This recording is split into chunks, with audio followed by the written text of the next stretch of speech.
how you doing? Has this ever happened to you? You're walking down the street and you stop to say to yourself, capitalism kinda sucks. And then someone pops out of a nearby well and says, wait, hold on just a freaking moment. Capitalism is alright, they say. Crony capitalism is what you're thinking of. And that's the problem. This is a sort of quip you might have heard from a lot of folks. PragerU, the Cato Institute, Republicans, even some progressive Democrats. Basically, all of these people like capitalism, but they know they would be laughed out of the room if they said that everything was, it's all wonderful and great. So they have to blame it on something, and they blame it on crony capitalism. But let's break down what their argument is here. What is crony capitalism, as they define it, and how do these people say it's distinct from capitalism? First off, let's take a look at how they define capitalism.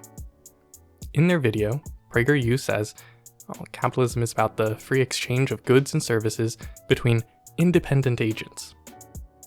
In general, people making this argument have two main parts to their description of capitalism: voluntary exchange and decentralized free market forces.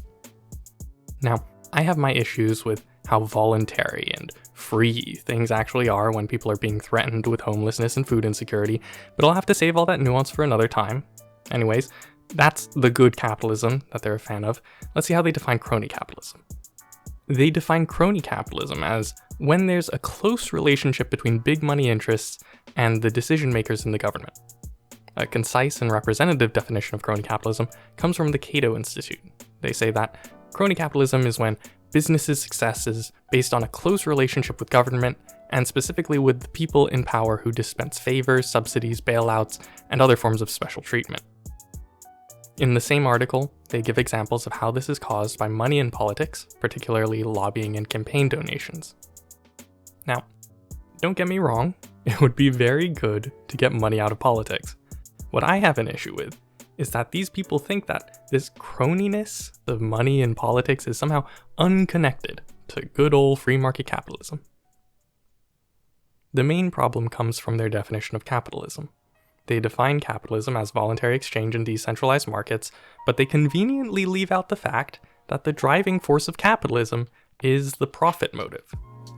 Business owners, capitalists, corporations, they tend to do things that make them a profit. That's rather broadly accepted, and all these right-wing think tanks champion the profit motive elsewhere, as a moral good and an essential part of innovation.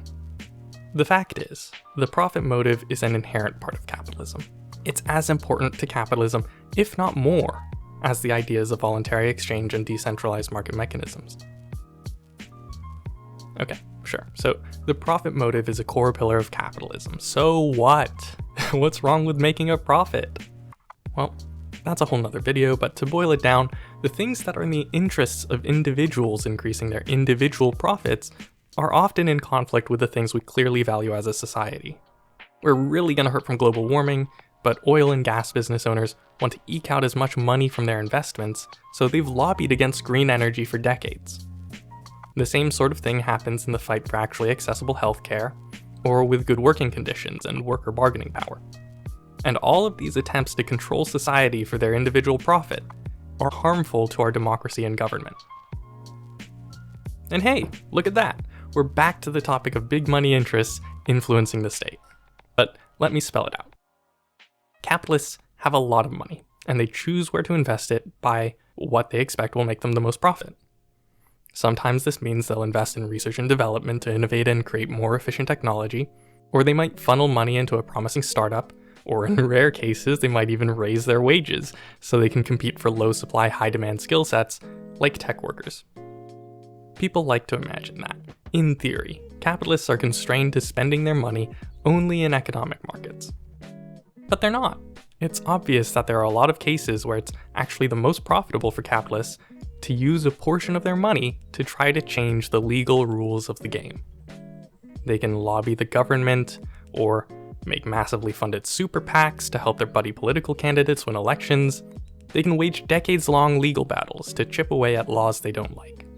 And they can twist the arms of politicians, threatening them with a lack of jobs in their district, That is, of course, unless the politicians yield to their demands for lower taxes, fewer regulations, etc.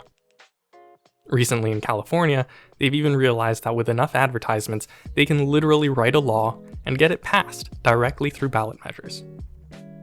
And they do all of this because it's profitable. It increases profit margins, and often the companies grip on the market at the cost of things like our environment, worker and consumer safety, and ultimately our ability to have truly democratic representation. The things we consider crony about crony capitalism, like the lobbying, the donations, all that, it's all the natural result of capitalists acting according to the profit motive. And everyone agrees that the profit motive is an essential part of capitalism. So the croniness of crony capitalism, it's just capitalism, folks. And yeah, it does kind of suck.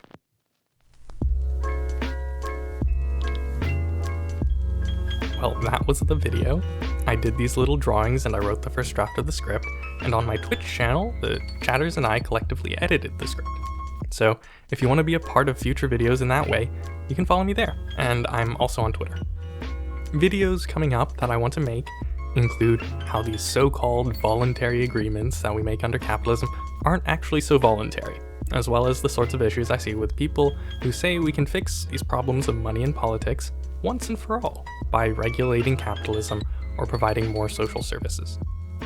I'm always learning, and I'm sure I'll learn more in the process of making these videos.